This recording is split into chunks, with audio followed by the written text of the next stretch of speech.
벌써 요한계시록 20장 묵상하게 되었습니다. 처음 요한계시록 묵상한 지가 얼마 되지 않았는데 벌써 그 최후의 심판 자리까지 오게 되었습니다. 본문 이렇게 묵상하면서 그런 생각 들었습니다. 이 세상에 임할 주님의 심판과 재림도 이처럼 금방 올 텐데 라는 것입니다. 저와 여러분께서 오늘 본문 요한계시록 말씀을 통해서 또 그 믿음을 지키고 또 곧 오실 예수님 기쁨으로 맞이하게 되시기를 바라겠습니다. 요한계시록 19장에서 우리는 백마 타신 예수 그리스도의 모습을 묵상하였습니다. 그리고 함께 올 성도들도 적그리스도와 거짓 선지자들 또 그를 따라다니는 자들 어떻게 망하게 되는지 보았습니다. 주님께서 적그리스도와 거짓 선지자 유황불 붙는 못에 즉 영원한 지옥불에 던져 넣으셨다고 하였습니다.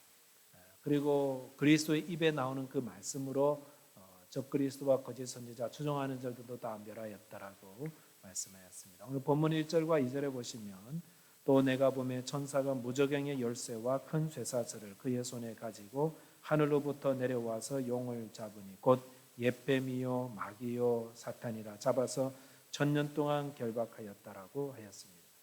사도 요한이 한 천사를 보냈는데 그 천사가 무저갱의 열쇠, 무저갱은 지옥은 아니죠. 지옥에 던져지기 전에 잠시 가두는 감옥과 같은 곳이죠. 거기에 열쇠와 큰 쇠사슬을 손에 가지고 하늘에서 내려왔다고 그랬습니다. 그리고 용을 잡았다고 했죠. 용은 즉 옛뱀, 하와를 유혹했던 옛뱀이고 마귀고 사탄이라고 했는데 그 사탄을 잡아 결박해서 무저갱에다가 잡아 가두었다고 하였습니다.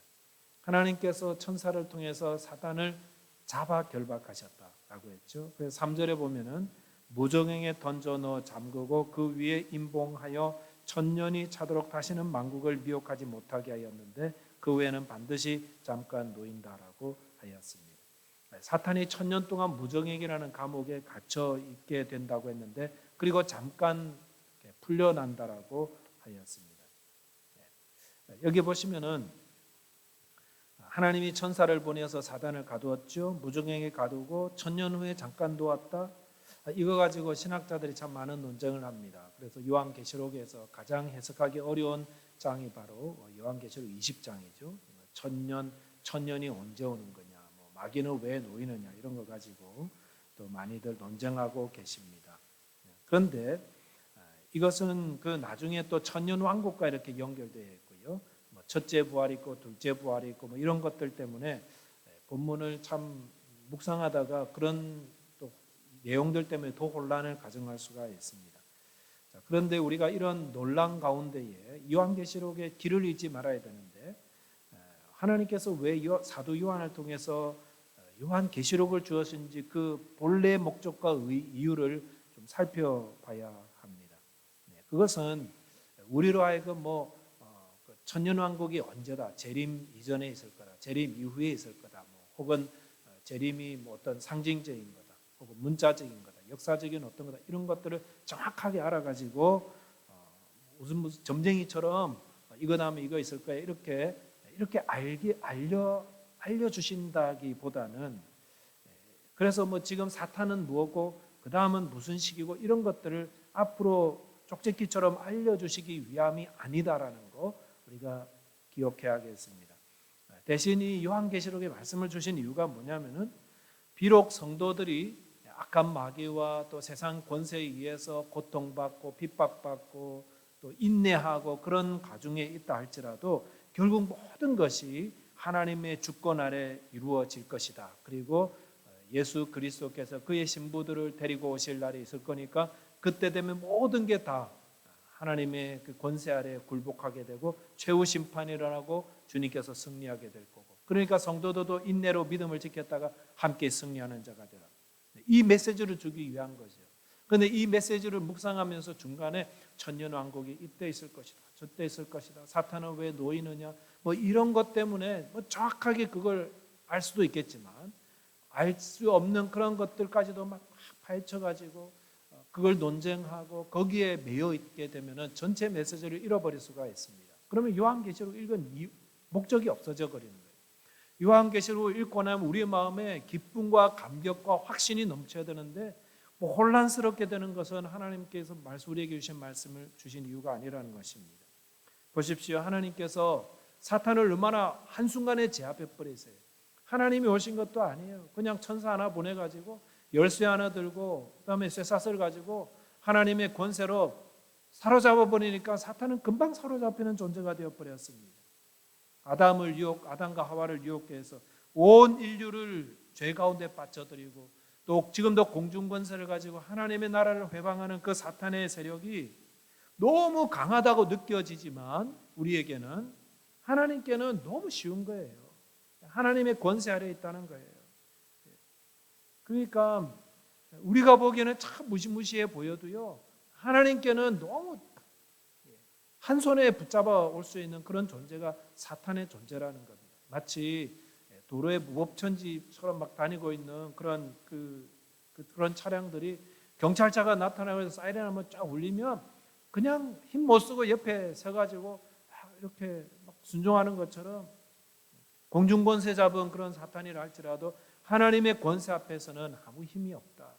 하나님의 주권 아래에 있다라는 것을 오늘 말씀하고 있다는 것입니다. 그러니까 우리가 섬기는 하나님께서 그런 권세를 가지고 사탄을 제압하고 결국 하나님의 때 사탄을 무저갱에 넣고요, 나중에 또 지옥불에 던질 것을 믿는다면 우리는 사탄의 어떤 공격이나 이 세상의 핍박 앞에서도 담대할 수 있다는 것입니다. 본문 4절 5절에 보시면은 또 내가 보좌들을 보니 거기 앉은 자들이 심판하는 권세를 받았더라. 또 내가 보니 예수를 증언함과 하나님의 말씀 때문에 목배임을 당한 자들의 영혼들과 또 짐승과 그의 우상에게 경배하지 아니하고 그들의 이마와 손에 그의 표를 받지 않은 자들이 살아서 그리스도와 더불어 1000년 동안 왕노릇하니 그 나머지 죽은 자들은 그 1000년이 차기까지 살지 못하더라. 이는 첫째 부활이라라고 하였습니다. 여기 보좌들을 많이 봤다고 해도 그 보좌들에 앉은 자들은 예수 그리스도를 믿는 믿음을 지킨 성도들을 의미하고 있습니다. 그들이 믿음을 지킨 자들로서 그리스도와 더불어 1000년 동안 왕노릇한다고 했죠. 그래서 여기서 1000년 왕국에 대한 개념이 나온다는 것입니다. 그리고 이것을 첫 번째 부활이라고 했습니다. 그래서 이제 두 번째 부활도 있고 첫 번째 부활도 있고 해가지고 또 이거 가지고 논쟁이 많아요. 어떤 분들은 첫 번째 부활이라는 것은 우리가 믿을 때에 우리의 영이 살아난 게 이게 첫 번째 부활이고 두 번째 부활은 주님 오실 때 우리의 몸이 사는 거다 이렇게 말씀하시기도 하고 또 어떤 분들은 첫 번째 부활은 우리가 주님 만났을 때 살아나는 게 첫 번째 부활이고 두 번째 부활은 믿지 않는 자들이 심판을 받기 위해서 일어나는 게 두 번째 부활이다. 너무 개념 가지고 옥신각신하다 보면은 길을 잃을 수 있습니다. 자, 그럴 때 우리는 어떻게 해야 됩니까? 성경은 성경으로 해석해야 되는 겁니다. 성경으로 해석하기 어려운 것들을 억지로 막 해석하려다가 거기에 붙잡혀서 넘어져서는 안 되고요. 첫째 부활, 두 번째 부활이 무엇인지 정확하게 말씀드리기 어렵습니다.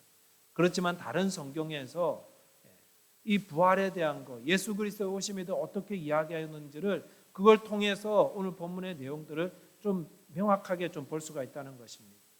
데살로니가전서 4장 16절 17절에 보면 사도 바울이 주님의 오심과 부활에 대해서 이렇게 말씀했죠. 주께서 호령과 천사장의 소리와 하나님의 나팔 소리로 친히 하늘로부터 강림하시리니 그리스도 안에서 죽은 자들이 먼저 일어나고 그 후에 우리 살아남은 자들도 그들과 함께 구름 속으로 끌어올려 공중에서 주를 영접하게 하시리니 그리하여 우리가 항상 주와 함께 있으리라라고 하였습니다. 이 말씀 보시면은 믿음 지킨 성도들 어떻게 된다 그랬죠? 그리스도가 재림하실 때에 다시 살아서 구름 속에 끌려가서 거기서 항상 주님과 있게 될 거다. 이렇게 이야기하고 있습니다. 사도 바울이 그 데살로니가전서에서 이야기한 말씀에 보면은 천년 왕국에 대한 언급은 없습니다만 분명히 알 수 있는 건 뭡니까? 주님께서 믿는 자들을 데리러 오시고 그러면은 죽었다가 부활하게 되고 그들과 함께 영원히 함께 거하게 되신다. 주님의 오심과 승리, 또 주님과 거하게 되심. 또 우리 그 19장에서 예수님이 그 약혼한 신부를 데리고 오는 그런 것으로도 또 표현하셨잖아요. 그러니까 주님께서 오실 때 이루어지는 여러 가지 일들은 다양한 표현으로 우리에게 알려주고 계시다라는 것입니다. 자, 그래서 오늘 본문 6절도 보시면은 이 첫째 부활에 참여한 자들은 복이 있고 거룩하도다. 둘째 사망이 그들을 다스리는 권세가 없고 도리어 그들이 하나님과 그리스도의 제사장이 되어 천년 동안 그리스도와 더불어 왕노릇하리라 라고 하였습니다. 본문 7절과 8절 보시면 천년이 참해 사탄이 그 옥에서 놓여 나와서 땅의 사방 백성 곧 곡과 마곡을 미혹하고 모아 싸움을 붙이리니 그 수가 바다의 모래 같으리라 라고 하였습니다. 무슨 말입니까? 하나님께서 사탄을 무저갱에 천년 동안 가두어 놓았는데 사탄이 풀려 나왔다는 것입니다. 왜 풀려 나왔는지에 대한 이유들은 저희들이 알 수가 없어요. 그래서 이를 통해서 알 수 있는 게 뭐냐면은 사탄은 천년이 지나도 여전히 사탄이구나 라는 거예요. 어쩌면은 무저갱의 그 기간, 천년의 기간 동안 사탄에게 회개를 기회를 주었을지도 몰라요. 하지만 사탄은 변함이 없습니다. 풀려 나와서 곧 했던 걸 바로 하나님을 대적하는 일이었죠. 그래서 이 땅에 남아있는 자들을 또 다시 미혹해서 다 모아서 했던 일이 뭐냐면은 하나님을 대적함이 싸움을 일으켰다는 것입니다. 그래서 9절 보시면은 그들이 지면에 널리 퍼져 성도들의 진과 사랑하시는 성을 두루매 하늘에서 불이 내려와 그들을 불태워 버렸다라고 하였습니다. 사탄이 풀려나자마자 한 게 뭐냐면은 사람들을 미혹해가지고 하나님을 대적하는 일을 하였습니다. 그래서 했던 게 뭐냐면은 성도들의 머무는 진과 사랑하는 성을 하나님이 사랑하시는 성을 공격하려 했다라고 하였습니다. 다시 사단이 세력을 규합했습니다. 그런데 얼마나 많이 모았는지 바다의 모래처럼 많았다라고 했습니다. 와, 이런 거 보면은 우리 성도들은 막 덜컥 겁이 나기도 하지요. 저렇게 많은 하나님을 대적하는 자들이 모였다. 저들이 우리를 공격하려고 그러고 하나님을 대적하려고 한다.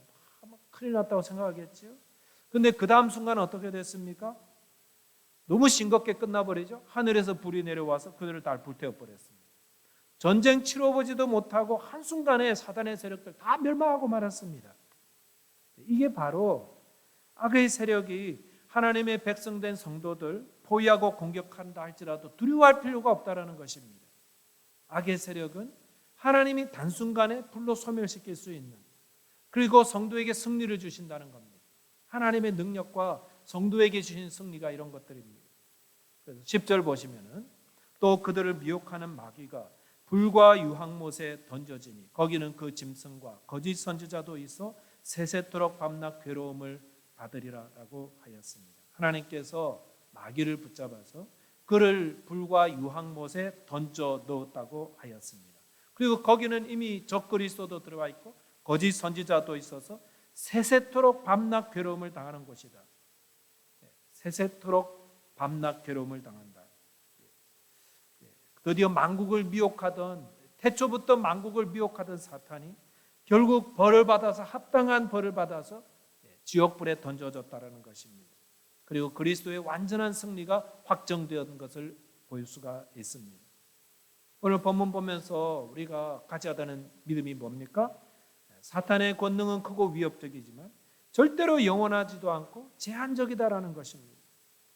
비록 사단이 무정에게 풀려나서 하나님의 나라, 하나님의 백성들을 위협하겠지만 절대로 하나님의 심판의 손 벗어날 수가 없는 겁니다.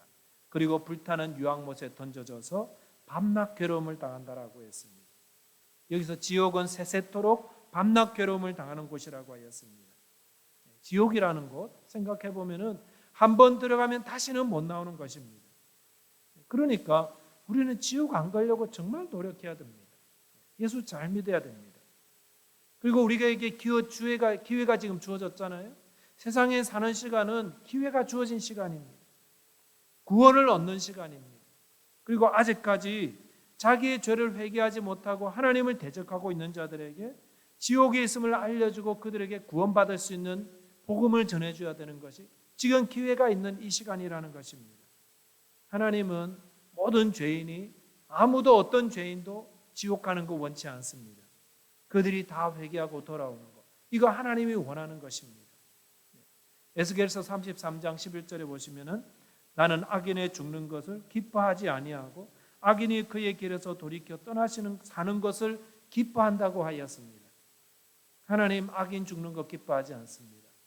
지금도 악인이 그 길에서 돌아와서 회개하면 하나님 그걸 원하시는 것입니다.